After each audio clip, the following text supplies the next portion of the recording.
السلام علیکم ناظرین، امید کرتا ہوں آپ سب خیریت سے ہوں گے۔ ناظرین، آج ہم بات کریں گے ملک عرب کے جغرافیہ کے بارے میں۔ ناظرین، ملک عرب بر اعظم ایشیا کے جنوب مغرب میں واقع ہے۔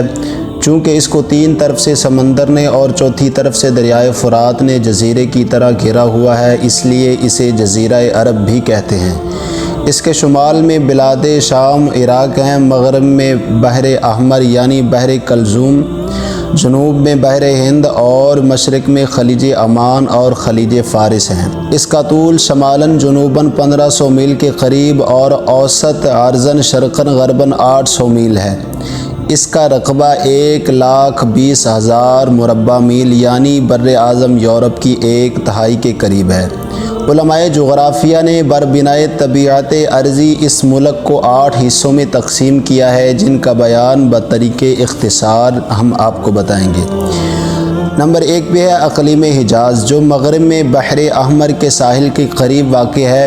حجاز سے ملحق ساحل بحر کو جو نشیب ہے تہامہ یا غور کہتے ہیں، اور حجاز سے مشرق کو جو حصہ ملک ہے وہ نجد زمین مرتفع کہلاتا ہے۔ چونکہ حجاز نجد و تہامہ کے درمیان حاجز و حائل ہے، اسی لیے اس نام سے موسوم کیا جاتا ہے۔ ناظرین، حجاز کے مشہور شہروں میں مکہ مشرفہ ہے، جو مشرق میں جبل ابو قبیس اور مغرب میں جبل قیقعان کے درمیان واقع ہے۔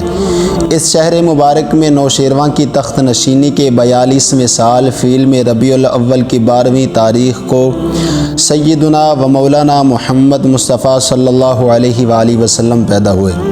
خانہ کعبہ بیت اللہ شریف اسی شہر میں ہے۔ مناسک حج کے مشہور مقامات میں سے صفا اور مروہ تو بیت اللہ شریف کے عین قریب ہی ہیں۔ منا 3 میل مشرق کو ہے۔ منا سے اس قدر فاصلے پر مشرق کی طرف مزدلفہ اور مزدلفہ سے مشرق کو اتنی ہی مسافت پر عرفات ہے۔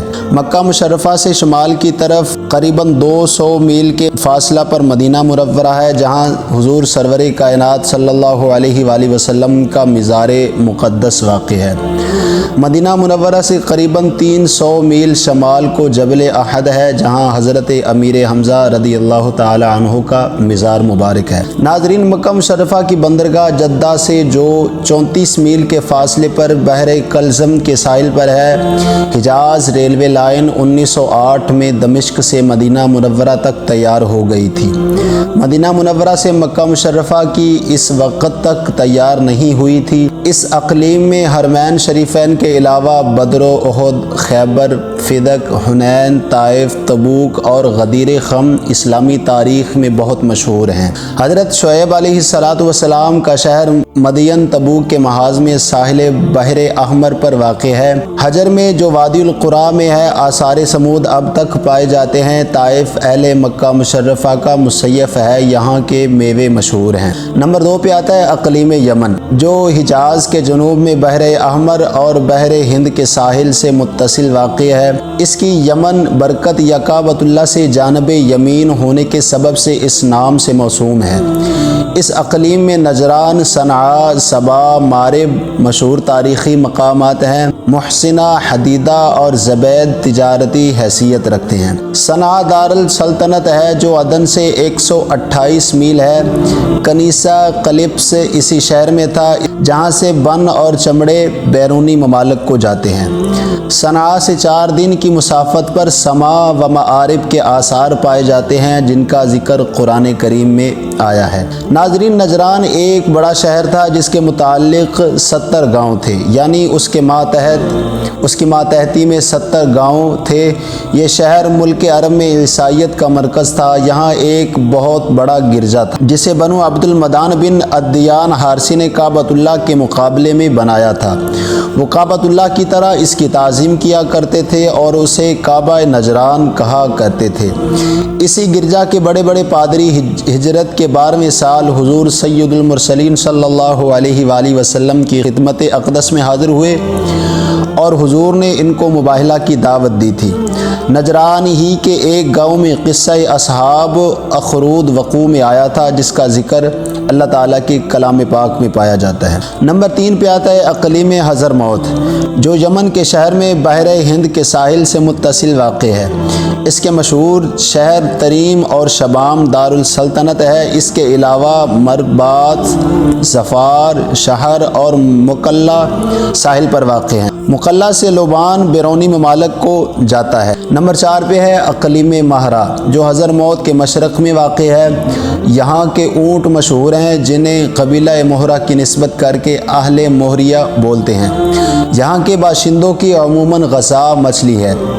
ناظرین، نمبر 5 پہ آتا ہے اقلیم عمان، جو مہرہ سے ملحق ہے۔ اس کے مشہور شہروں میں مسقط اور سہار ہیں۔ یہاں کے باشندے عموماً خوارج اباضیہ ہیں۔ اور نمبر 6 پہ ہے اقلیم الاحساء، جسے بحرین بھی کہتے ہیں کیونکہ یہ بحر فارس اور بحر عمان کے ساحل پر واقع ہے۔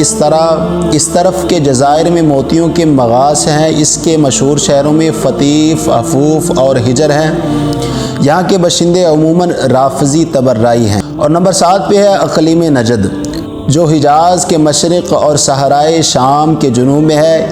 اسی اقلیم کی نسبت حدیث شریف میں آیا ہے کہ یہاں سے شیطان کا سینگ نکلے گا۔ یہ پیشن گوئی محمد بن عبد الوہاب اور فرقہ وہابیہ کے ظہور سے پوری ہو گئی۔ اسی اقلیم کے شمالی حصے میں حرب داحس اور حرب بسوس وقوع میں آئیں، جن میں سے ہر ایک 40 سال تک جاری رہی۔ وہابیہ کا دارالسلطنت ریاض ہے۔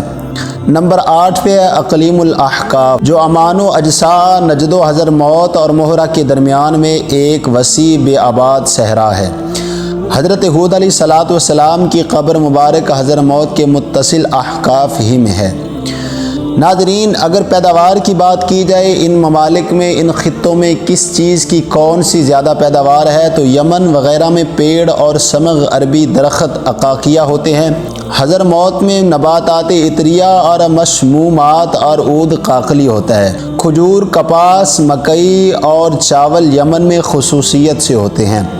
صنعت جنوبی حجاز اور تہامہ میں ہوتی ہے۔ بلستان مکہ مشرفہ کے قریب اور ہنا مغربی ساحل پر پائی جاتی ہے۔ نجد کے گھوڑے اور مہرہ کے اونٹ مشہور ہیں۔ گدھے، دمبے، بکریاں اور مویشی کثرت سے ہیں۔ عرب میں وحوش میں سے شتر مرغ، چیتا، پلنگ، سیاہ گوش اور کفتار ہیں۔ ناظرین، آج کی ہماری یہ ویڈیو آپ کو کیسی لگی کامنٹ کر کے ضرور بتائیے گا۔ ایسی ہی تاریخی اور دلچسپ معلومات حاصل کرنے کے لیے ہمارے چینل کو سبسکرائب کریں۔ تو ملتے ہیں اگلی ویڈیو میں، تب تک کے لیے اللہ حافظ۔